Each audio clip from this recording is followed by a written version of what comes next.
Yes, good morning all.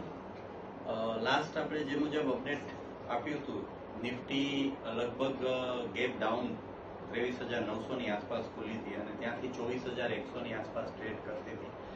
અને once again આપણે શુક્રવારનું closing almost 24,100 24,200 ની આસપાસ ક્લોઝિંગ જોયું, જ્યાંથી આજે ડાયરેક્ટ ગેપ અપ લગભગ 500-600 પોઈન્ટની આસપાસ નિફ્ટી ઓપન થઈ છે અને અત્યારે લગભગ 24,600 24,700 ની અરાઉન્ડ ટ્રેડ કરી રહી છે.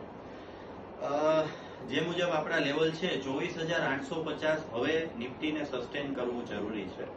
અને જે મુજબ આપણે નીચે સપોર્ટમાં હતું કે 23,850 અને 23,600 વર્સ લેવલ છે, તો અગેન એ લેવલને 23,850 શુક્રવારે ટચ ઓલમોસ્ટ થયું કહેવાય, જે 23,900 ઉપર હતી. ત્યાંથી આજે બુલિશ ઝોનમાં 24,800 જેવું નિફ્ટીએ કદાચ હાઈ કર્યો હશે. પણ મારો મેસેજ બહુ ક્લિયર છે કે માર્કેટ હંમેશા એક પગથિયા અને સ્ટેપ બાય સ્ટેપ જ ચાલે છે.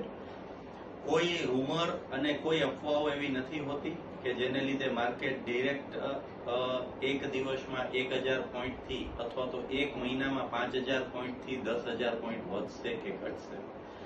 ડેફિનેટલી હું એક જ વાત કરીશ કે આપણે વન્સ અગેન હજી મોન્સૂન જોવાનું છે, ત્યાર પછી હજી માર્કેટમાં ક્લિયરિટી આવશે અને ત્યાં સુધીમાં આપણા first quarter result almost declare થઈ જશે જુલાઈમાં. તો let's tune with us. Thank you.